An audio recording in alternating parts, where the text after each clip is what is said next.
Good morning and welcome once again. I will allow for another extra minute for participants to join in. At this moment, we have about 55 participants in the room, and we are truly delighted to have you here. And I hope you benefit from this session. Good morning and welcome once again. I will allow join for our another host. extra minute.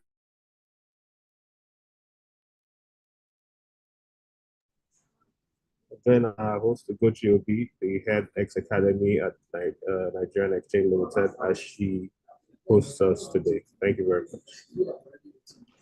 Thank you so much, Afam. Indeed, it is exciting to be here, and I'm glad once again to have you all with us.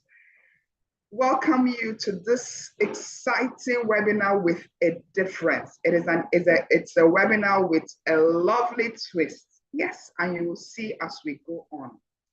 Indeed, this training, I'll call it a workshop because it's quite intense on exchange traded funds. It's going to be quite educating. So get out your pens, get out your notebooks, and get ready to hear from the experts. Before I begin, I'd like to say thank you to our partner, Vertiva Capital Management Limited, for working with us to ensure once again that we bring to you a webinar that is really informative. And to make your life different, with the knowledge you'll gain today, you will hit the ground running. Yes, because it is in line with our mandate to promote investor participation in the Nigerian capital markets. And not just there, to enhance the secondary market liquidity and the need to enhance your knowledge on exchange traded products, focusing on exchange traded funds, ETFs. Yes, you'll be hearing a lot of ETFs during this special webinar, and it is really an acronym for exchange traded funds for those that do not know. And what this webinar with a twist aims to achieve is to get you to know about the ETFs security framework in Nigeria. What are the SEC regulatory requirements pertaining to ETFs? And gives you the step-by-step process on structuring and compiling the necessary documentation for an ETF application. So you do agree with me that today is going to be an exciting knowledge period for you, and we are here for just an hour, 30 minutes. So you need to really grab all, have all your questions. If you can check through at the bottom, you'll see the Q&A session, Q&A app. Please click on it and drop all your questions as the facilitators are teaching. Believe me, you have fantastic facilitators. So please locate it and get ready so that you can drop all your questions and we can answer them all. To start with, I like to call on our host today, the head trading and products like NGX, who will give the opening remarks on behalf of the acting CEO NGX, Mr. Jude Chiemeka. So Mr. Abimbola Babalola, are you here with us, please? Yes, good morning, Ugochi. Good morning and welcome. Yes, thank you very much, Ugochi. Good morning, all. Let me welcome you once again to this webinar, and I will be presenting the opening remarks on behalf of the acting CEO, Mr. Jude Chiemeka, who is currently on an official assignment. He will have loved to be here with us because he's the one that even came up with this idea and is in full support of this. So I will present his speech. Good morning, all distinguished ladies and gentlemen. On behalf of the board and management of the Nigerian Exchange Limited, it gives me the utmost pleasure to welcome you to the NGX ETF Capacity Building webinar with a theme, Unlocking ETFs Opportunity in Nigeria, Structuring and Application Process. We are pleased to host this event in partnership with Vertiva Capital Management Limited. We believe that that your participation is an indication of your keen interest and dedication towards the development of ETFs in the Nigerian capital market.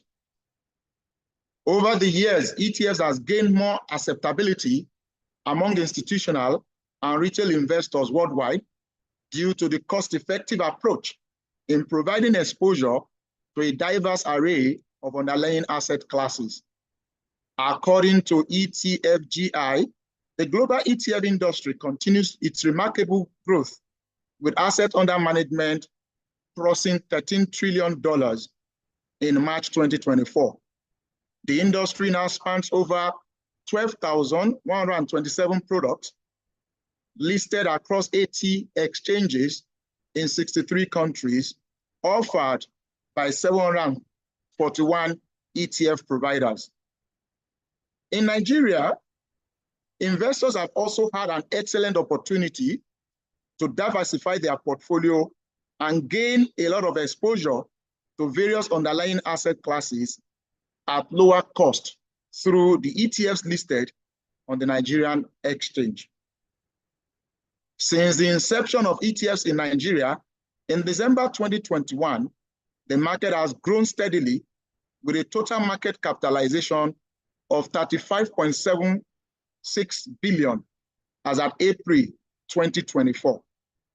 The exchange currently offers 12 ETFs consisting of equity-backed, commodity, and bond ETFs, providing investors with limitless opportunity to diversify their investment.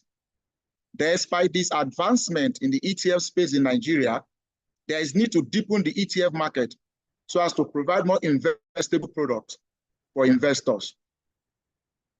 Therefore, in line with the exchange mandate to develop and deepen the ETF market, this capacity building event is therefore aimed at equipping capital market stakeholders with requisite insight on ETFs, covering the fundamentals of ETFs, including their structures, operations, and investment approach, and the step-by-step process for bringing ETFs product into the market.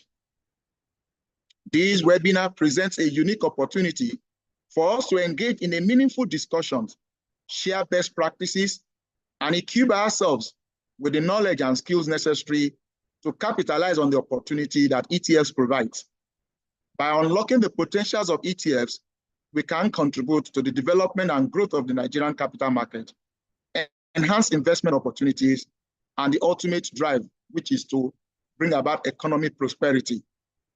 The exchange, no doubt, remains highly invested in providing an efficient, liquid, and transparent market for investors and businesses in Africa so that they can access capital and equally build wealth.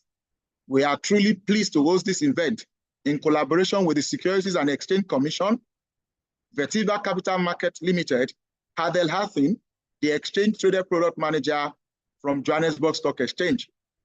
I encourage all participants to actively participate in these sessions and leverage this platform to expand your knowledge base on this all-important product, ETF. Once again, I extend a warm welcome to each and every one of you. I look forward to enriching discussions and a valuable insight to be drawn from the subject matter expert at this webinar. Jude Chemika, Acting CEO, Nigerian Exchange Limited. Thank you. You're once welcome again. Thank you so much, Mr. Babalola. Indeed, for that, you let out the cat from the bag I have been trying to keep. But indeed, he shows you that we have varied speakers today, both local and international, for this workshop. And that's why I said it is a webinar with a twist. Once again, thank you to our partners, just as been mentioned by Mr. Babalola. And again, we thank you, just to show you that we cannot run any program without the buy-in of our regulator, the Securities and Exchange Commission, SEC. And with that, we'll call on the head of Investment Management Department, SEC, Mr. Abubakar Habib, to give us the keynote speech. Thank you very much, Ugochi. Good morning, all. Good morning. Thank you very much for organizing this webinar. The Director General, Dr. Emomo Tibiagama, asked that I extend his felicitation to this to the panelists and all those that will be attending today's webinar. He ordinarily would have wanted to be part of this event, but because of other engagement and because of the importance he attached to this all-important webinar, he asked that I should stand in and deliver his keynote address for this August event. I read his address. Distinguished ladies and gentlemen, good morning and a heartfelt welcome to this timely and important webinar on exchange-traded fund ETF. I am honored to be invited, especially as I embark on my new role as Director General of the Securities and Exchange Commission, SEC. This is one of my first engagements since my appointment as Director General Designate of the Securities and Exchange Commission, Nigeria. It is an exciting time for Nigerian capital market, and ETFs are a key part of the transformation underway. I commend the organizer, the NGX, Vetiva Capital Limited, and our ETF expert from Johannesburg Exchange for their collaborative effort. This spirit of cooperation is essential for fostering growth and innovation in our market. New investment opportunities are emerging, and ETF offer a compelling opportunity to deepen and strengthen the Nigerian capital market. They benefit both investors and issuers by providing diversified portfolio at lower cost and help attract greater liquidity into our market. ETF empower investors of all backgrounds to participate in the financial market with confidence. By making investment opportunity more accessible, ETF can play a significant role in democratizing wealth creation. Nigeria ETF market in 2003 presented a mixed picture. While sales surged, trading activity declined. This suggests a potential slowdown, but the significant increase in net asset value for ETF point to a promising long-term growth. While the number of exchange-traded fund ETFs stayed at 12, their NAV experienced growth of about 45%. The significant increase in NAV for ETF point to underlying asset value growth, which could translate into future trading opportunity. As the apex regulator of the Nigerian capital market, the SEC is committed to creating an enabling environment that fosters innovation while safeguarding investor interest and market integrity.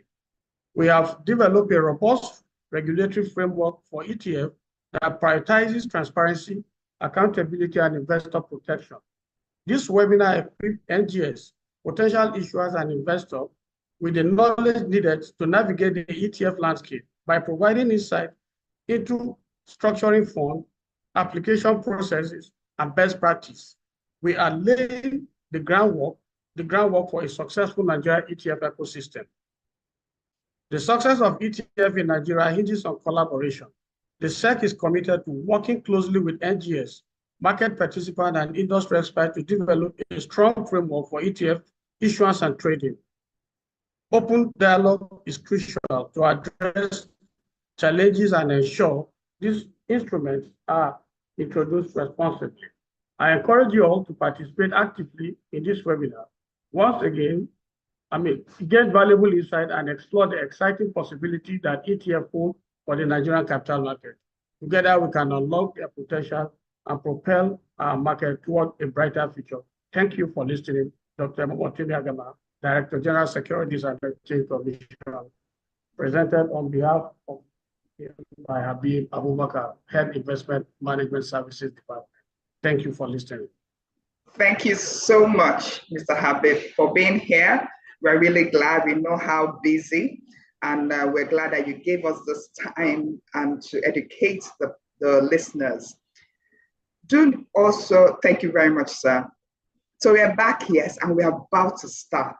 Do remember that the aim of this webinar with a twist is to ensure that you understand the ETF securities framework in Nigeria, the SEC regulatory requirements pertaining to the ETFs, and the step-by-step process on structuring, compiling the necessary documentation for an ETF application. That's the aim. So listen and listen as you begin to hear from the facilitators. Have you located your Q&A feature on the Zoom app? Please do, and get ready as I introduce to you our first facilitator. Yes, and is a facilitator that's quite has an interesting topic for you, which is the role of ETFs in the evolution of the capital markets, the Johannesburg Stock Exchange experience. And that is to be given by the Exchange Traded Product Manager for JSE, Adele Hatton. Adele, hi, good to see you again. Hello, good morning, and thank you for this opportunity. I'm greatly appreciative. Great, so please go on. Thank you so much. I will be sharing my presentation with you. Just give me a second as I do that. I'm hoping that everybody can see my screen. Yes, I can. Okay, great. So, and I'm mindful of the time, so I'm going to keep myself honest and put a timer on you because I think my slot is only 15 minutes. So I'm going to try and be as educational and as succinct as I can. So with that, let's get going. So this is a JSE perspective of how our ETF market has developed over time. And good morning to everyone. Let me start that way. And thank you to NGX for this opportunity and to all the speakers that have spoken before me already. I will run through what we have undergone in terms of development in our ETF space over the last, I would say, 24 years or so. Go ahead and see. There we go. Right, so Mr. Babalola already mentioned the global ETF and ETP size. So it's close to 12 trillion US dollars, which is an absolute significant number. It's hard to wrap your head around that. And you can see that upward trajectory of the almost J curve in front of you. It's not too dissimilar to the kind of growth that we have seen on the JSE, naturally on a much smaller scale.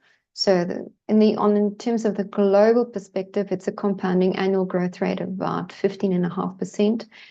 In terms of our JSE's growth trajectory, is close to 20%. So our CAGR is slightly higher, but you can see the upward trajectory mimics what the global market has experienced. These figures are as at the end of February of 2024. To date, those numbers have increased. Our market cap for our ETF market at the JSE is now close to 160 billion rand, and we still have 99 ETFs listed. At one stage, we breached the 100 mark. A couple of those ETFs had amalgamated and delisted over time. So currently we have 99, but the market cap is still very strong and growing well. This is a breakdown of what our market looks like in a very short descriptive image in front of you.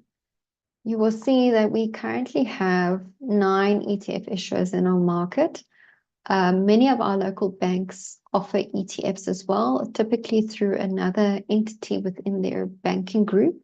So it's not particularly that it's the bank themselves, it is a asset management company within the bank that goes about listing these instruments. Our 2 biggest issuers at the moment is Satrix, which was also the first ETF issuer in our market. They are taking up about over 40% of the market share in terms of number of ETFs listed on the exchange. And that's closely followed by Signia, also a local asset manager in our market. What's interesting to point out on the screen is that the majority of our ETFs offer our investors largely international equity exposure. And that's been a continuing theme for, I would say, the last 5 years or so, as local investors look for offshore exposure as they try to de-risk their portfolios from SA Inc. risk. Currently in our market, it is quite tricky with our local investors are wary of some of the risks in terms of our country-specific risks. And as a result, many of the local investors, and it's largely retail, have opted to almost externalize their portfolio exposure. You will see that the types of ETFs that we have on hand far exceed international equity. It also includes international debt or bonds. We have a range of commodities as well. We have 8 commodities. The biggest out of all of those commodity-based ETFs would be gold, which I'm sure many of you are familiar with in your market. And then we have smaller numbers of different kinds of asset class exposures, which include local property and also offshore property as well. So ultimately, we offer the full smorgasbord of exposure to our local market. And we are seeing further exposures come to the JSE as well with time. Just to show you in terms of how ETFs are used in the South African market. Now, to a great degree, our ETFs are largely used by retail investors. And they are typically also marketed towards retail investors, again, for their many benefits. The fact that they offer low-cost exposure to an instrument that is freely tradable on the market and can be bought and sold throughout the day. They can also accommodate small investment amounts, making it more palatable for retail investors to invest smaller amounts that does not require large amounts of capital outlay.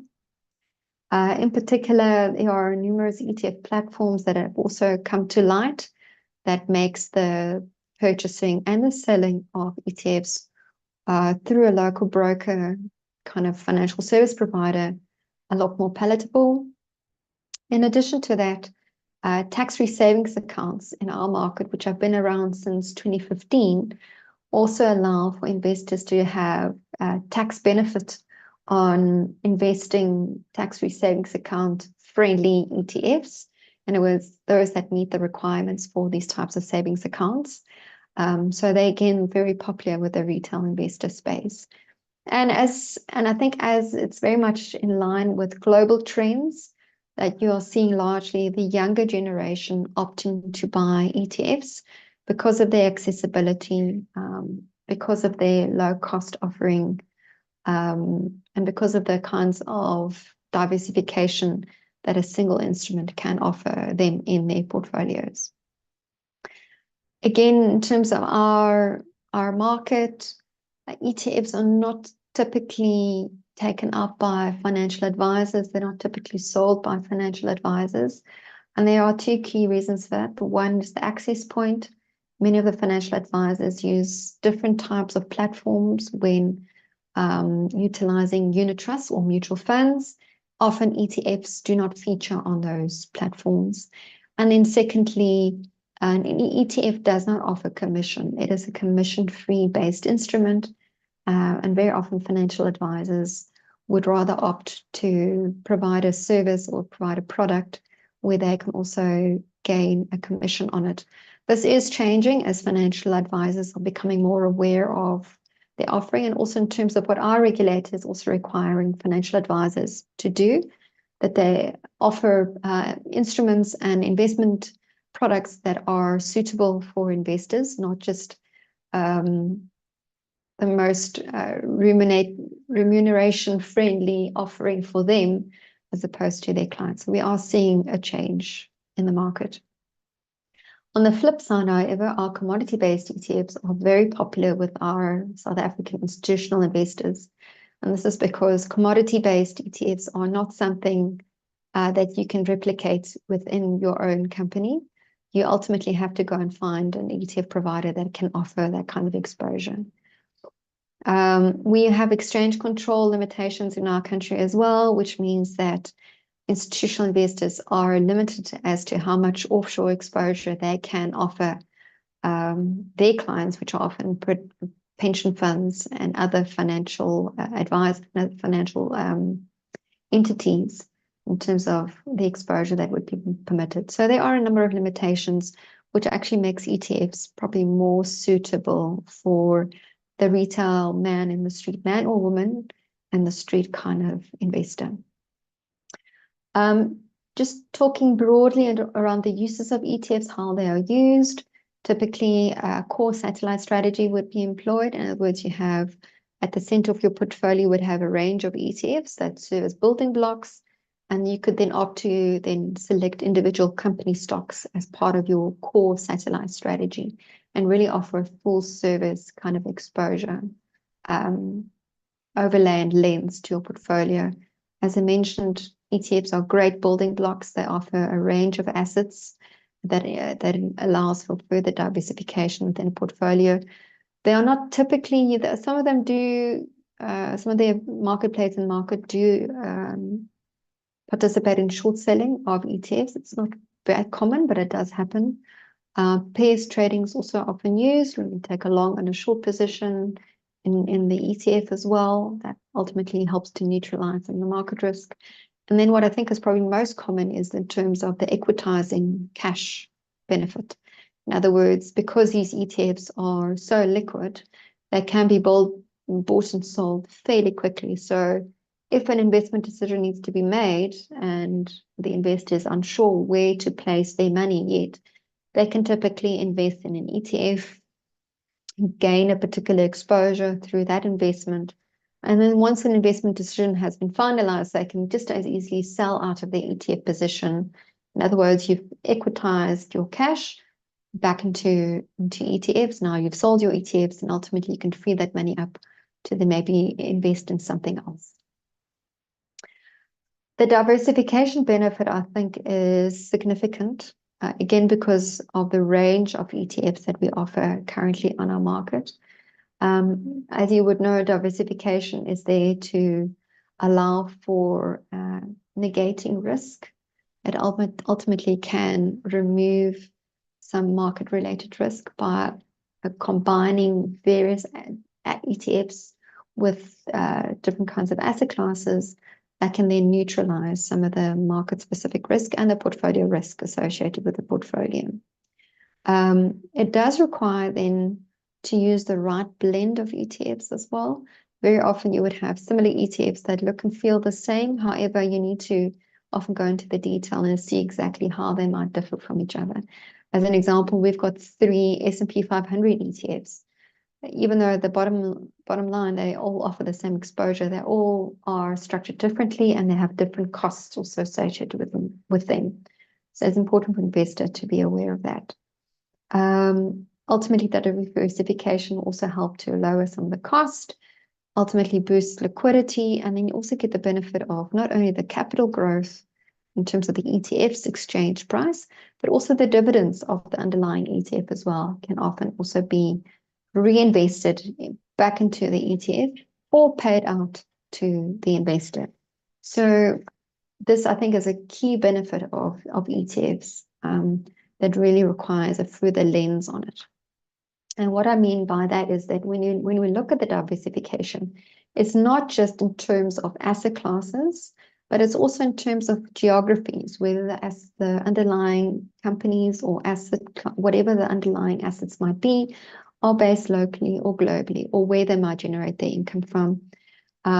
Diversification also in the form of any themes, whether it might be something around healthcare as an example, or even country specific, like China as an example. That's another form of diversification.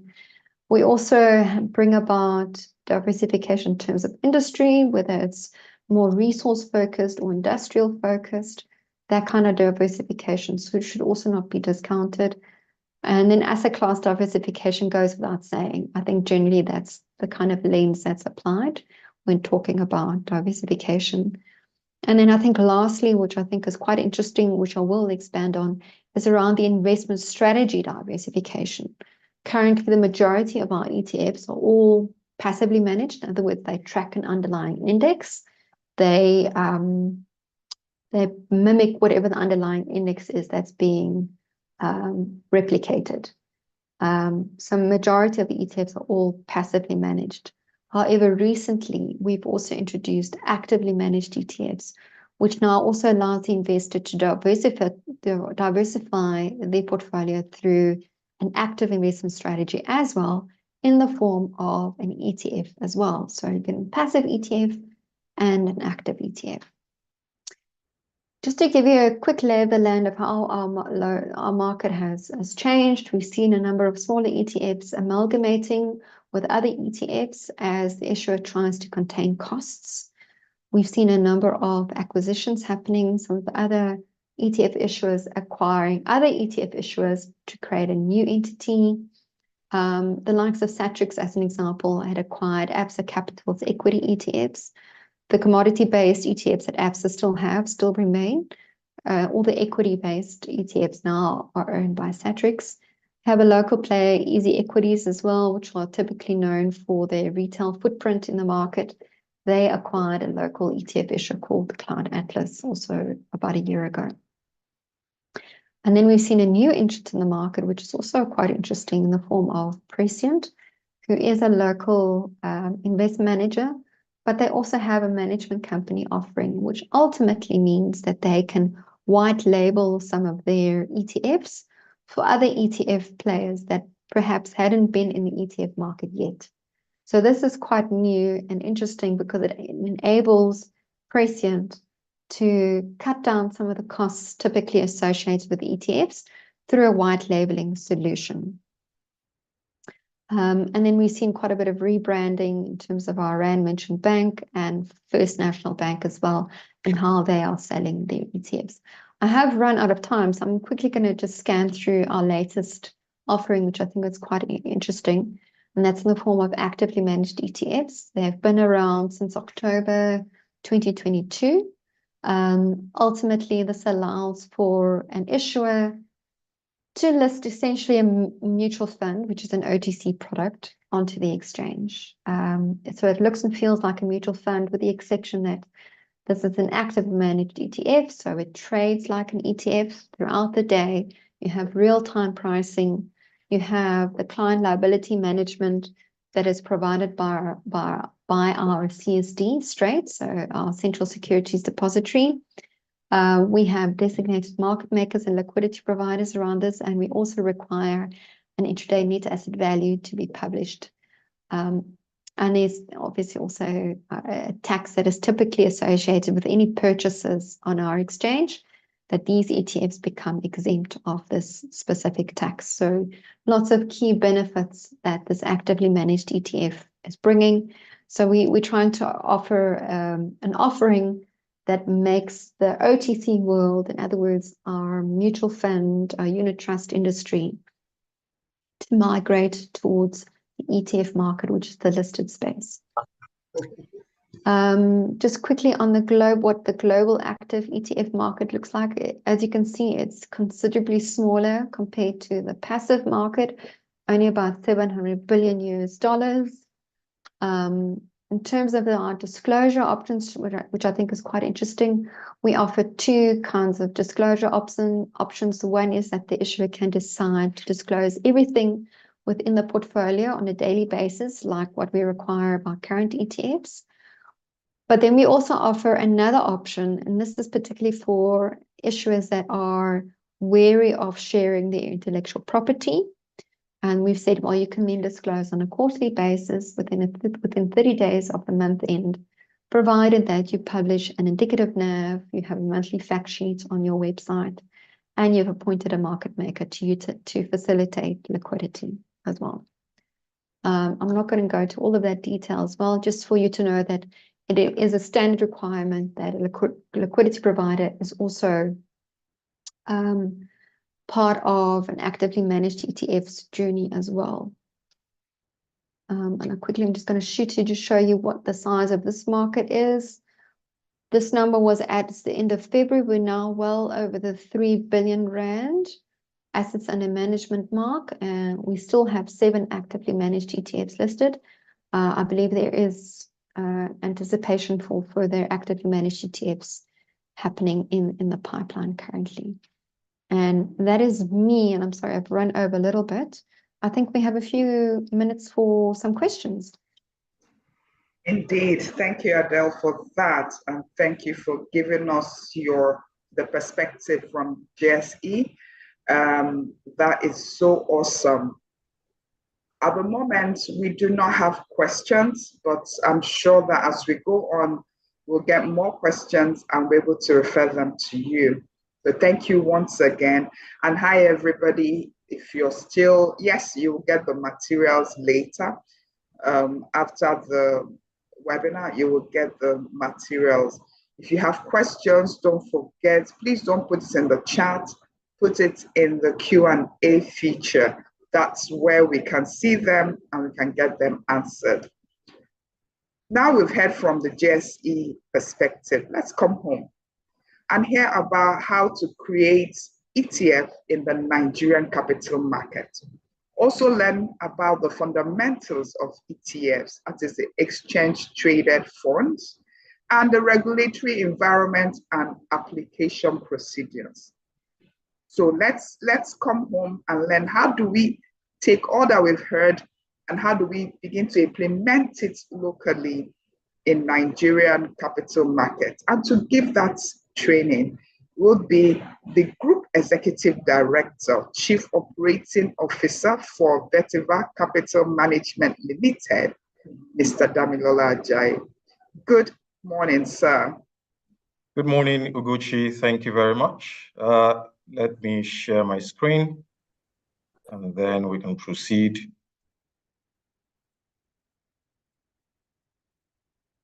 I assume you can see the screen?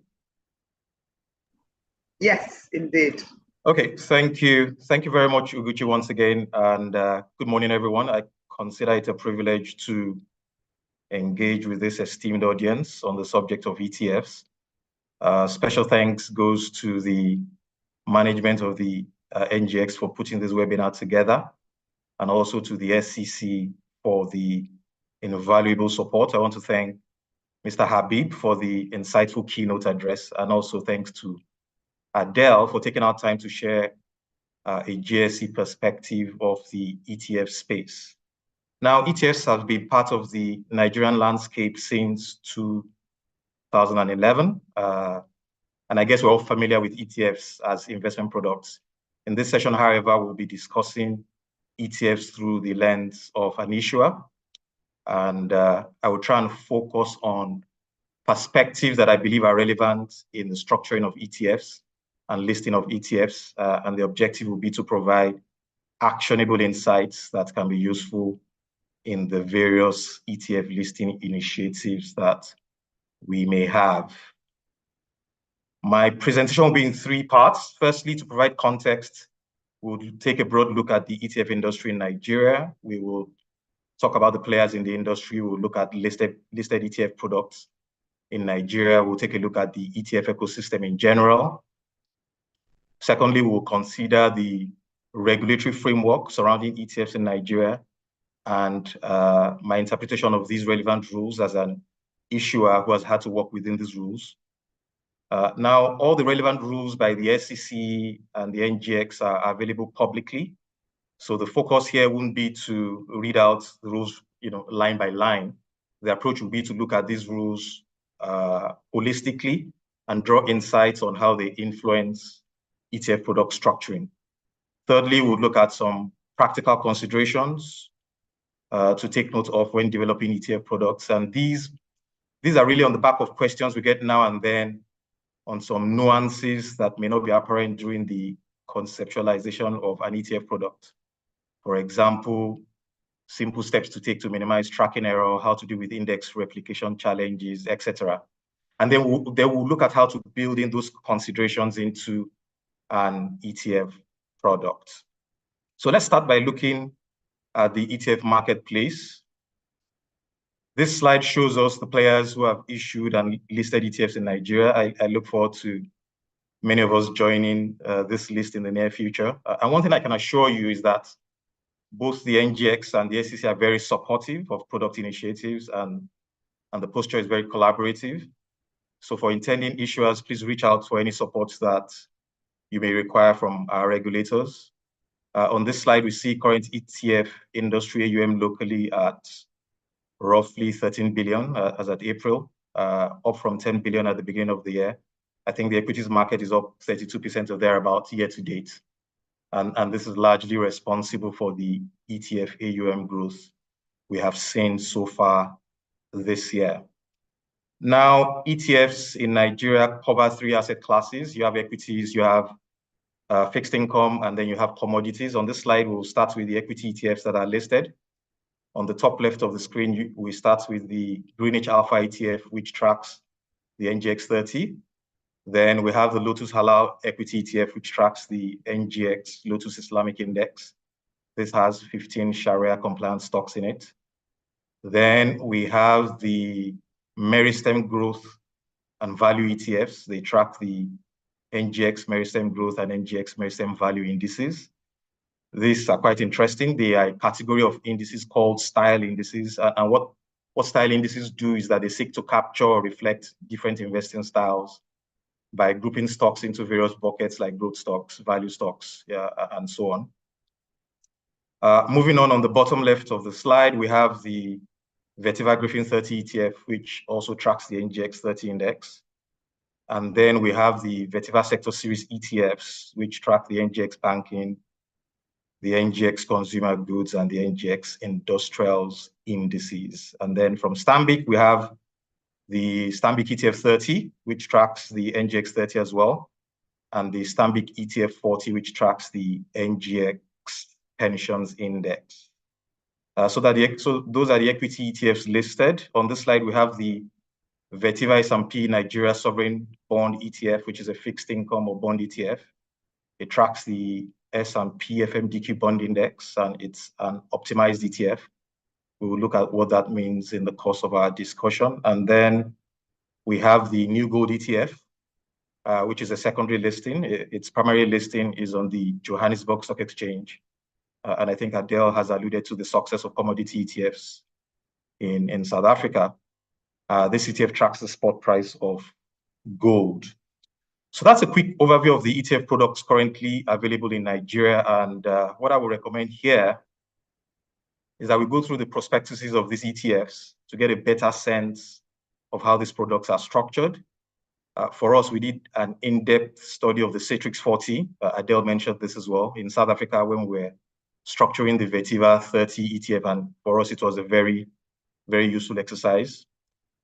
This is also something Adele's touched on, so I wouldn't really dwell on this slide. But this is an important question for any issuer. What value am I bringing to the marketplace?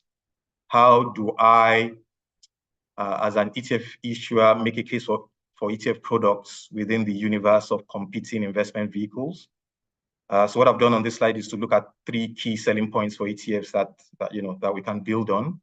First is diversification, and Adele did a great job on this. ETFs by design provide portfolio diversification benefits. And diversification is key because it addresses one of the biggest concerns all investors have, which is investment risk. Whilst we can't fully diversify away market risk, but most ETFs are efficient at addressing security-specific risks, or what we call idiosyncratic risk, because ETFs invest in a basket of securities. And of course, when you use a blend of ETFs, then even for single asset ETFs, you can still achieve diversification. So diversification is one. Another selling point is cost efficiency. And this is becoming more important as investors are becoming more sophisticated and as the options for investment products continue to widen. ETF expense ratios are typically lower than what you would have for traditional mutual funds. And this is largely because ETFs are passively managed. And therefore, one, trading costs are low because they don't trade actively. And secondly, management fees are also usually low, at least relatively speaking. For market access, I'll look at New Gold ETF again. Acquiring and storing physical gold definitely is not the easiest of endeavors for an individual investor, but the New Gold ETF, for example, provides access to this asset. Another example is the Vetiver S&P Bond ETF. The underlying asset here are federal government bonds, which trade in lots of 100 million naira on the secondary market, but with 200 naira or thereabouts, you can purchase 1 unit of the ETF and get access to the bond market yield performance. But beyond these 3 points, my view, when I look at the Nigerian market and investor demand dynamics over the years, my view is that we can drive ETF adoption in Nigeria by focusing on products that provide access to asset classes or securities that investors aspire to have. And I think with this, we can convert latent demand for ETFs to effective demand. And I'd like to piggyback on something Adele said as well. Quite a number of their ETFs offer foreign exposure or international exposure. So access to foreign markets is one, access to new asset classes is another, access to rule-based indices, smart beta indices, etc., that seek to outperform the broad markets is another. But that's something that, as an industry and as potential ETF issuers, we need to begin to think about. Also won't dwell much on this slide because we'll be speaking to various aspects of the ecosystem as we go along. But on the primary side of the ecosystem, we have the ETF issuer at the bottom right. We have the trustee who holds legal title to the underlying assets. The assets are domiciled with the custodian. Then we have the authorized dealer. The ETF units are either created or redeemed by the authorized dealer. In Nigeria, the authorized dealer can also perform the role of a market maker or liquidity provider on the secondary market. The secondary market side of the ecosystem is quite straightforward. ETF units are traded on an exchange, and market participants can trade amongst themselves or with a liquidity provider on the exchange. So that's a snapshot of the ecosystem. So now we move on to the second segment of my presentation. And over the next few slides, we will be looking at the regulatory framework for ETFs in Nigeria. As an ETF issuer, you need to have a good understanding of the various ETF rules and regulations as issued by the SEC or the regulations of the listing regulations of the NGX, as these would definitely influence your structuring options. The SEC rules on ETFs are found in SEC rules 543 to 554 of the SEC rules and regulations consolidated 2013. For the NGX, we have rules 7.1 to 7.16 under Chapter 7 of the issuer rules on listing processes on the NSE. That's the rule book of 2015. But as I indicated at the top of the session, we will not be going through a line review of these rules, but we would look at the impact of key regulations and dimension them from a perspective of structuring, issuance, and trading of ETFs. Now, all ETFs are subject to regulatory oversight. What do I mean? All ETFs must be registered and approved by the Securities and Exchange Commission. That's SEC Rule 545. So as with all securities, the sequence is you seek registration or seek clearance from the SEC as a prerequisite for a listing on the NGX. This is also captured under the general rules on, of the NGX on listing of ETFs. It's also important to note that there are ongoing or continuing obligations subsequent to listing. For example, they need to make certain information available to the investing public. We see these on SEC Rule 551 or the daily publication section of the NGX ETF rules. And this highlights, for example, they need to have NAV information available on a daily basis, or they need to provide the underlying index benchmark level on your website. Not to belabor this point, the takeaway here is that your compliance teams need to have a checklist of all these requirements to ensure compliance. Also, based on the existing rules, an ETF can be structured as a unit trust or fund or investment company. For an investment company, the SEC Rule 543 specifies an open-ended investment company. This can also be referred to as a variable capital company, and the NGX rules actually reference this on the definitions page. Also, based on the rules, the other types of pooled investment structures or collective investment scheme structures can be considered for approval. I think the key requirement here is that the ETF should track an index or specified security or asset or economic benchmark as approved by the Commission. Also on this slide, from a structure perspective, the ETF rules require that all ETFs must be fully backed at all times. This is a specific requirement under the listing rules of the NGX. And what does this mean? It means that any units that are issued by an ETF must be backed or covered, for lack of better words, collateralized by the acquisition of actual underlying assets. How is this achieved? Permit me to dwell on this a bit because it's quite fundamental. And in doing this, I will answer the question we have there on the screen, which is what are fully replicated ETFs, what are optimized ETFs, what are synthetic ETFs. So once again, the rules require that ETFs in Nigeria must be fully backed at all times. As we have on this slide, a fully backed position can be achieved in two ways: having a physically backed ETF with underlying assets of actual securities in the index, or a synthetic ETF that uses derivative instruments to back the ETF units. As we can see there now, a physically backed ETF in itself can be achieved in two ways. We have full replication, and optimization, which is the use of sampling strategies. Full replication means that the ETF holds an underlying portfolio of all the actual assets represented in the index being tracked by the ETF in the same weighting in which they are represented in the index. That is, it 100% mirrors the index. But sometimes full replication is not possible, and some indices are simply difficult to mirror. An example I was looking at recently is the Russell 2000 index, which has 2,000 component securities. It may not be practical to buy all the securities and also maintain the relevant weightings.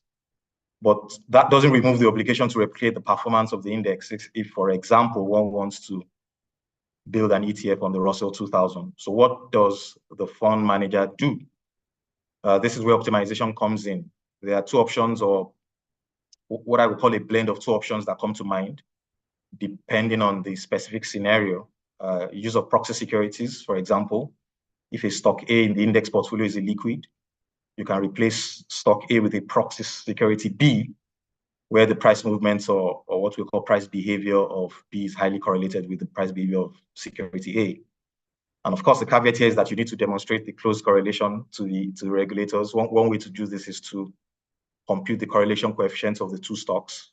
The closer your correlation is to one, the more correlated the stocks are, and then you may get approval. Now, in practice, the proxy security used is usually another security in the same index.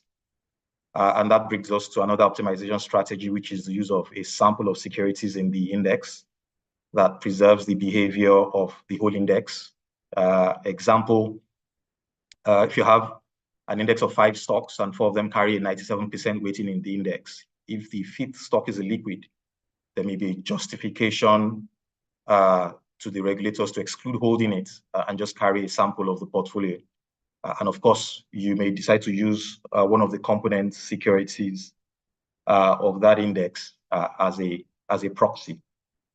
So when you hear of an optimized ETF, then sampling strategies have been used in one shape or form. Now, optimization is common with fixed income ETFs because of the nature of fixed income indices. And I'd like to use the Vetiver S&P ETF as an example.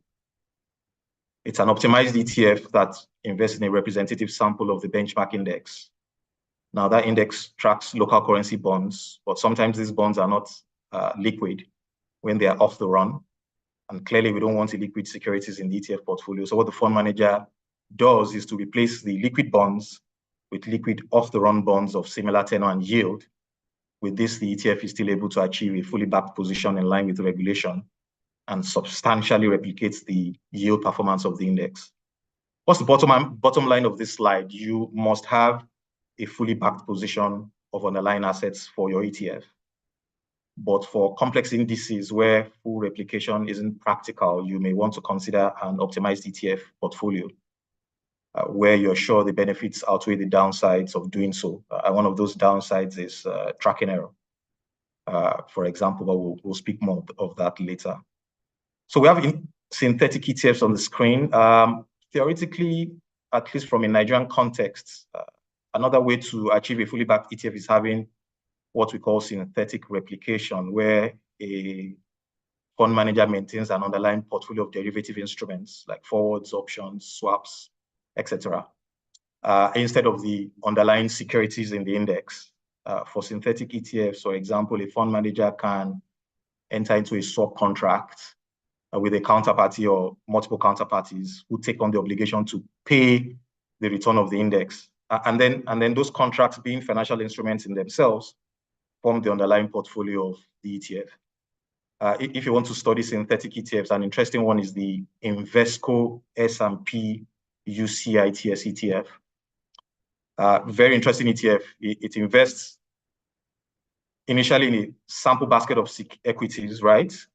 And then uses swaps where the counterparties agree to make good any difference between the returns on the index and the returns on the basket of equities held. Ingenious, isn't that? The only thing I noticed about this ETF when studying it is that the swaps are unfunded. So of course, there's some credit risk exposure there. Anyway, in Nigeria currently, the derivatives markets are still nascent. So our option is just to have a physically backed ETF, either with full replication or sampling strategies. That was very fundamental. So it was important for us to take some time to look at that. On this slide, we have a few more regulations which deal with the structure of an ETF product. The first being that the trustee or custodian to an ETF should be third parties unrelated to the sponsor of the ETF. I think the reasoning here is pretty obvious. The second point here suggests to us that the default acceptable structure of an ETF in Nigeria is that they are open-ended, which I think is positive for liquidity. And of course, if you have a closed-ended ETF, then how do you redeem and create? What are open-ended funds? They can issue additional units from time to time without limits. The third point here is that all ETFs should be issued over an index or any measure of economic or financial data, e.g. inflation, that is acceptable to the regulators. Before we go to this slide, let me go back to this slide.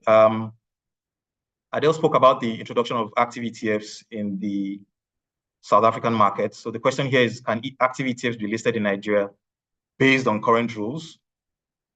My view is that active ETFs are excluded. That's my view, because the component securities and weightings in an active ETF are determined by a portfolio manager, and our rules currently don't allow for that flexibility.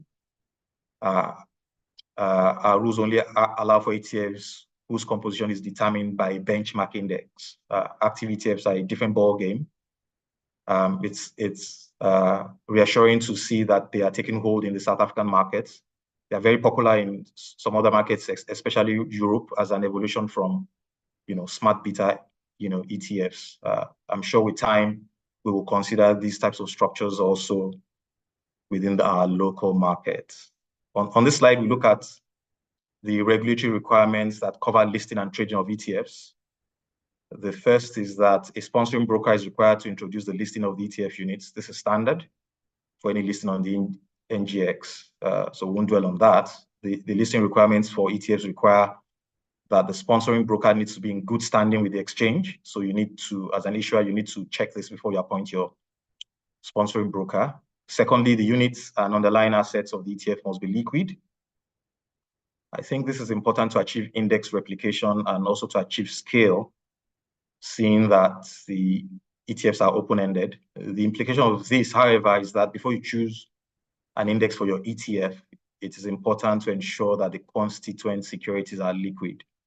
The SEC and the NGX will consider this in reviewing your registration or listing applications. Then also, ETF issuers need to demonstrate that there is a framework to ensure liquidity of the ETF units on the secondary markets to facilitate price discovery. This underscores the importance of the authorized dealer, market maker, or liquidity provider function. Then there's requirement to have the net asset value or NAV of your ETF calculated in a transparent manner and published on the ETF website. The NAV of a fund is the value of the total assets of the fund less the total liabilities of the fund. Now, NAV is different from the IOPV of the ETF. I think of the South African market, it's the INAV. So this is the indicative optimum portfolio value. which is also mentioned in the rules. The IOPV is like an estimate of the NAV, which is useful when you're providing in the intraday quotes, for your ETF. Last point on this slide is that by regulation, every ETF should have at least one authorized dealer. Remember the slide that showed the ETF ecosystem. The authorized dealer is like a wholesaler to the ETF and is responsible for creation and redemption of the ETF units and ensuring liquidity in general. On this slide, we look at the issuance pathways. Based on the rules, an issuer may issue ETF units via an offer for subscription or by an introduction or a placement. An offer for subscription in this context is simply an offer of new ETF securities to the public. For an introduction, you are listing securities already in existence and registered. In some jurisdictions, we've seen index funds, for example, being converted to ETFs. Fidelity in the US has done this. Vanguard and BlackRock have also done some conversions. So this is like a listing by introduction of some sort, seeing as the units of the fund are already, in the existence, have been registered, and they're just converting to a listing on an exchange. Now, the regulations for the offer for subscription method allows for cash subscriptions and in-specie subscriptions. For the in-specie subscription, an investor delivers the underlying securities to the ETF through the authorized dealer in exchange for the units of the ETF. This is also called in-kind subscription or securities for unit subscription. The recommendation here is that you give both your investors both the cash and the in-specie options when you're coming to the market with your ETF. This gives flexibility. So we'll now come to the third and last section of my presentation. What are some of the necessary things you need to have in mind as you structure your ETF? A number of them that we'll look at. This slide addresses choosing an index. We've touched on this somewhat. The index decision is an important one for an ETF issuer. So then what should we consider in choosing an index? The first is your target investor. What exposure are you looking to provide to your clientele? A great example is the Lotus Halal Equity ETFs, which targets ethical investors. And this guided the choice of the index on which the ETF is built. Your index should provide adequate representation of the market or market segment of focus. I think that's the first thing when it comes to choosing an index or benchmark or asset benchmark. That being said, in a scenario where you have multiple indices which provide the exposure required, what else do you look for? So those are some of the other points I have there. Index liquidity. The question here is, are the component securities sufficiently liquid to make replication easy, especially as the fund size grows?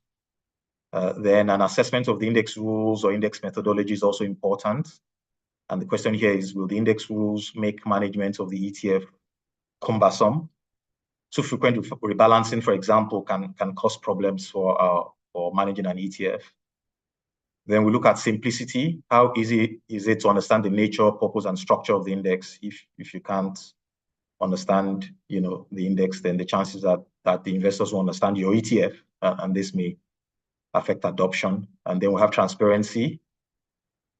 Do we have enough information on the index and how it is computed?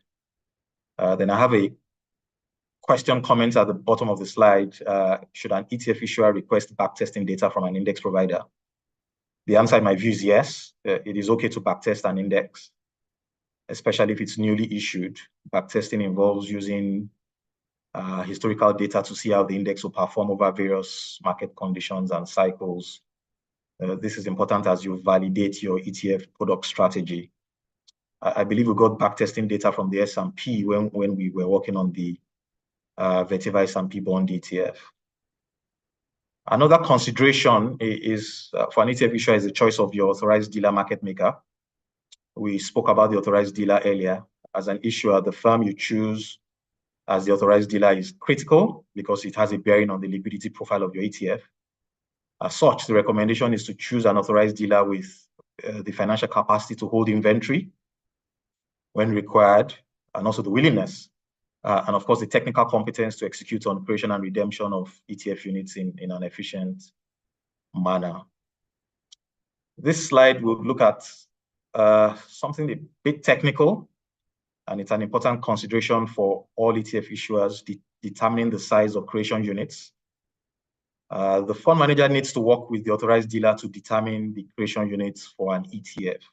What are creation units? They are the minimum number of units of an ETF that an authorized dealer will accept for a creation or a redemption transaction. And in some jurisdictions, we call it the ETF block. In some other jurisdictions, to understand the creation units, you need to understand what the ETF basket is. Now, the easiest way I can explain an ETF basket is the smallest viable portfolio that replicates the benchmark index. And remember, you can't hold fractional units of a stock. So what's the smallest viable portfolio that you can have that fully replicates your benchmark index? That's your ETF basket. So to drill down a bit on this, let's look at this example on the slide. You have your hypothetical index or HI index that we want to build an exchange traded fund on. The index has two component securities. You have share A that is 350 Naira per unit. Share B is 3 Naira per unit on a specific date. Share A has 70% weighting in the index. Share B has 30% weighting in the index. So first question, determine the ETF basket. But let's put in some complexity to ensure retail adoption. We have also decided that each ETF unit will be listed at 1 Naira. So the second question is determine your creation units. I also have the question on the right for further practice. It will be interesting for everyone to take a look at the NSE 30 index in your private time and try and determine the smallest portfolio that can represent the NSE 30 index in an ETF. So that's your ETF basket. Now, any multiple of the ETF basket as determined by the fund manager and the authorized dealer will now be your creation units. Back to our example. First, determine the ETF basket. So what's the smallest portfolio we can create that represents our hypothetical index? That's our ETF basket, right? So in this example, we have 2 units of stock A and 1 unit of stock B. You sort of have to work to the answer by dividing your index portfolio until you can't any longer. So in this example, if we have chosen to go with 1 unit of stock A, that will mean we'll need to have half a unit of stock B, which will be impossible. And also because of the prices of the stocks, A is 7 Naira, B is 3 Naira, we have the value of the ETF basket as 10 Naira for the minimum viable portfolio. Now, the components for this ETF, this hypothetical ETF, the components of the ETF basket will not change. It will always be stock A 2 units, stock B 1 unit. Except, of course, there's a change on rebalancing, but the value can change as trading occurs, in the underlying securities. Now, as we've said, for the ETF, is that the pricing will be 1 Naira per unit. That's a decision made by the issuer. And the minimum value of the ETF basket is 10 Naira, meaning that the ETF basket is 10 units. Meaning the minimum viable number of units of this hypothetical ETF to take on any creation redemption transaction will be 10 units. Now, this can be the creation units, but herein comes the practicality of this process. The ETF basket can be the creation units as well, but the authorized dealer can say a 10 Naira transaction is not worth my while. I will need to take a multiple of the ETF basket as my creation units. In this example, the authorized dealer has said 100 Naira is the minimum creation units or minimum creation redemption transaction size, which is 10 ETF units or 10 ETF baskets or 100 ETF units. Now, this may seem complicated for the first time you're exposed to this. So please, if you need further assistance in determining ETF creation units, please reach out. I will be glad to help. Also, please try the practice example on the previous slide. It will help you in getting a bit of proficiency in determining your creation units. Right. The next practical consideration is tracking error and tracking difference. Once again, we emphasize that the key objective of an ETF is to replicate the price performance of an index or asset. And any deviation from this is undesirable and it results in what we call tracking error or tracking difference. The two terms can be used interchangeably and often are are used interchangeably, but technically they differ. Tracking difference is simply the difference in the return of an ETF and the return of its benchmark index or asset over a defined period. So for example, if an index has returned 10% year to date, and an ETF built on the index has returned 5% in the same period, then the tracking difference is 5%. That's simple, straightforward. Tracking error is different and measures the difference in price behavior or the divergence between the price behaviors of the ETF and the price behavior of the benchmark. So tracking error is computed using the standard deviation formula, and we can do that in Excel. You take historical data, you use the standard find your mean, square, etc. The standard Excel formula. If you need assistance on that, you can also reach out. We can't dwell on that now. But what's important here is that there are a number of factors that cause tracking error that as issuers we need to be aware of. You have cash drag, ETF costs, challenges with replication. Let's start with cash drag. Indices don't have cash holdings like I've put there, but ETFs do. So for example, cash comes into a portfolio when the constituent securities of the portfolio pay a dividend or coupon, and this can lead to tracking difference or tracking error. This is what we call cash drag. So for example, for our Vertiva ETFs, we have distributions twice a year so that we can pay out any accumulated cash to reduce, cash drag. Then you have your costs of the ETF. ETFs have costs, trading fees, index provider fees, regulator fees. So unfortunately, the returns that are passed on to your investors will be net of those costs. And these can also cause tracking error. Let's look at the example on this slide. If an index returns 20% in a year, and all-in cost for running an ETF built on the index is 2%, then the investors in the ETF will receive an 18% return. So that's tracking difference for a period of 1 year. For tracking error, you would need to have a lot more data to compute the standard deviation of the behavior of your ETF and then the behavior of your index. We need to wrap up because of time.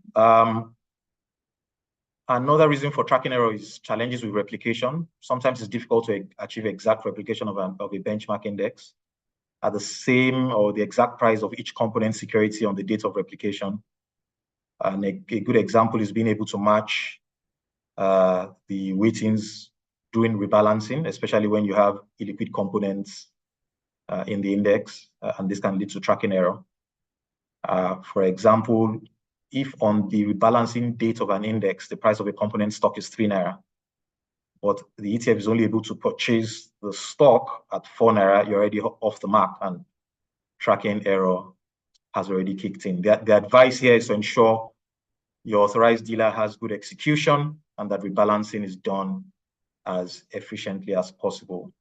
So these are some of the practical considerations that we need to have in mind when structuring our ETFs.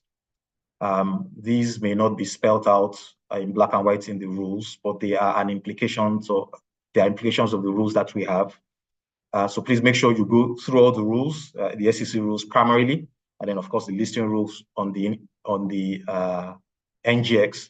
All the relevant documentation that you require are there for SEC, your SEC Form 6A, your custody agreement, your authorized dealer agreement, your trust deed, your fidelity bond, etc. But in structuring your ETF so that you have a smooth review of your application, it's important that we take these things into consideration. And I conclude. So this is my last slide, and I hope I've been able to provide some useful information that will help in structuring ETFs. We've had to go a bit holistic. Please feel free during the Q&A to ask any questions for us to drill down on any of the areas. But before I close, I have some concluding thoughts. I would like to make a key point. And that key point is that passive and active strategies can coexist. One of the mistakes we made initially on our own ETF journey when we started in 2010 thereabouts is that initially we were unintentionally marketing ETFs as replacements for active strategies. And as you can imagine, there was pushback. The fact of the matter, as we understood the role of ETFs more in portfolios, is that passive strategies and active strategies are complementary. Of course, now we have active ETFs, So that goes without saying. But most definitely, ETFs or passive strategies have their place, but we're not necessarily in a win or lose battle with active portfolio strategies. A more constructive way to push ETF products for issuers, in my view, is to show how ETFs can be used to achieve varied portfolio objectives. And Adele touched on this. I mean, the cost satellite approach, for example, how to use ETFs for sector rotation. There's renewed interest in the banking sector. Instead of selecting securities in the banking sector, you can onboard a banking ETF. Or for some cyclical industries, you may want to rotate into consumer goods, for example. ETFs can be used for those. ETFs can be used to rebalance a portfolio. Those are some of the things that we need to promote when it comes to how ETFs are valuable in an investor's portfolio, and I will encourage ETF sponsors to focus on this approach. I thought to mention that. And looking forward, the ETF space in Nigeria is still at infancy. At my last computation, ETFs in Nigeria account for less than 1% of total CIS AUM. And on the basis of the value ETFs can deliver, I believe we can do more. We are seeing investors demand access to other jurisdictions. We're seeing demand for alternative investments. We are seeing demand for instruments that reflect varying investor philosophies. And for us to remain competitive as ETF issuers, we need to continuously invest in new and relevant products that allow our clients to express their market views. And I argue to everyone in the audience that ETFs are great vehicles to deliver such diversified opportunities. As an industry, therefore, we need to take on the challenge and provide those solutions. I look forward to more ETF listings in the near future. Thank you very much. Thank you so much, Mr. Jai. That was indeed enlightening. Don't go yet. We have some questions. We have a question for you, and it is from Amir. He's saying, can you talk more on how the Vetiva Sovereign Bond ETF works, and also on the index that it tracks?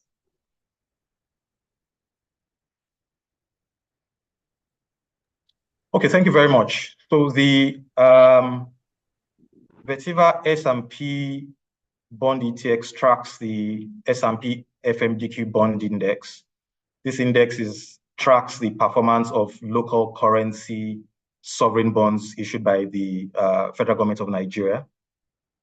So this index tracks all the various maturities on the index. So for the ETF is built to provide the yield performance of that index. Now, because there's so many securities in that index, so for example, when there's a new issue of like a 10-year, that issuance is on the run and is liquid, and that comes into the index. The index is rebalanced every month, and that issuance gets onboarded on the ETF as well. But as the TTM reduces, when it gets to like 2-year to maturity, the index, begins to become a bit illiquid. That's when we use the proxy securities and we use a representative sample. So our representative sample ensures that we're able to still capture the price behavior of the index without necessarily holding all the specific instruments. So if a 3-year, if we have a 5-year bond, for example, that is illiquid, we replace that with an on-the-run 5-year recent issuance that ensures that we have liquid securities in our portfolio. I don't know if that answers your question. So that's how it's structured. That's why we call it an optimized ETF, in the sense that it does not mirror the index 100%. Great. Thank you very much for that answer. One more, it says the actively managed ETFs, is it issued by the same ETF issuers? Well, thank you for that. We don't have any active ETFs in Nigeria. Adele may be able to speak a bit more on that, but conceptually, I want to believe that the same ETF house can have both active ETFs and passive ETFs. In more developed markets, if you look at BlackRock, Vanguard, Fidelity, and all the big ETF issuers, they have their active strategies, and then they also have their passive ETFs. Okay, great. That's all we have for now. The rest have been answered by the team. Okay, I just have one more, which is the last one before we let you go. It's from Toby, and it says that are there plans to provide access to ETFs over NSE fix? Well, I think I'll throw that question to the audience. One interesting thing about ETFs is that ETFs can be built on any index or any asset class or any financial indicator, currency, inflation, precious metals, whatever. And the listing of ETFs is private sector driven or market operator driven. So I would love to see a scenario in which ETFs are built on any possible indices that are out there. But remember those practical considerations. The constituent securities need to be liquid enough for you to effectively build your ETFs, or else you're going to run into a myriad of issues like tracking error, etc. But if you have any specific index in mind that you want to build an ETF on, please, we can have a sidebar on that. I will be willing to have a conversation. Or you can speak with the exchange or any other index provider in this regard. Thank you. Thank you so much. I'd like to remind everybody about the assignment, should I call that an assignment or work that has been given to us. It has been included. It will in the presentation will be sent to you. Remember the email that's there so that you can send. Thank you very much for sharing again to that particular point. Yes, so please remember to do this for the practice and send it to this email. Wow. Thank you, Mr. Ajayi, for even including it, meaning that you're going to get direct answers from him personally. Thank you for that and for that offer. We know that it is executive time for you to be able to take out time and answer each response to that.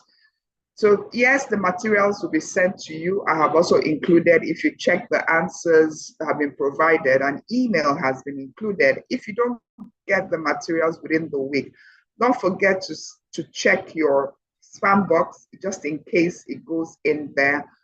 To please check before you send the email. The materials will get to you within this week so that you can continue to study and begin to structure your ETFs and apply as well. So that said, it is a pleasure. Hello, Gochi. Yes. I think there's a question from Mr. Peter Adekunle. Okay. You want us to? So I think so. You can take it up if you that. want. So, the question is, he said, I've asked this question in one of your previous virtual meetings. The base year for all share index needs to be revised to economic reality yearly. I think what I just want to add is that, the way we rebalance, because we do rebalance all our indices almost on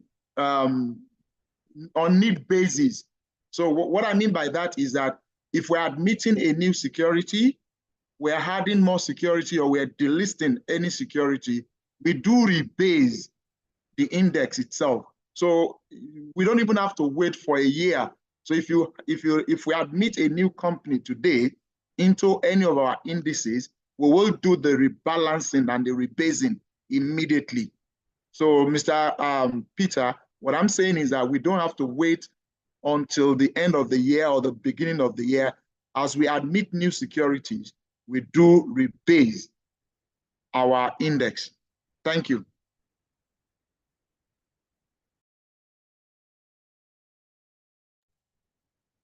Thank you very much, Mr. Babalola, and I'll just give the vote of thanks. Distinguished ladies and gentlemen, thank you for participating at this laudable event, and we are delighted that the learnings and contributions from our subject matter experts during this capacity building event would go a long way in deepening the knowledge we have on ETFs. Today's webinar has highlighted the role of ETFs in the evolution of the capital market, drawing experiences and from JSC, and this we believe will leverage to promote growth of Nigeria's ETF industry. The exchange is very positive that all stakeholders and participants have benefited immeasurably. We believe that today's event will serve as a catalyst to improve the participation of retail and institutional investors, as well as issuers in the capital market. It is the exchange's belief that more asset managers, more fund managers will take the initiative to create ETFs, in the Nigerian capital market as a result of this highly informative webinar. Would at this juncture reiterate that the exchange is very big on investor education and capacity building. Going forward, NGX will continue to leverage relationships and partnerships to organize webinars, workshops, and conferences such as this to support market education and awareness for financial literacy. Finally, on behalf of the board of directors, management, and staff of the Nigerian Exchange Limited, our profound gratitude goes to our apex regulator, the Securities and Exchange Commission. I would also, in the same vein, like to appreciate our esteemed partners, Vetiva Capital Management Limited, Mr. Damilola Ajayi, and also Ms. Adele Atting from Johannesburg Stock Exchange, and also participants and the investing public for tireless effort in ensuring the success of this event. Your support and presence is very much appreciated. I will thank you all, and we say enjoy the rest of your day. Thank you very much, everyone. Bye.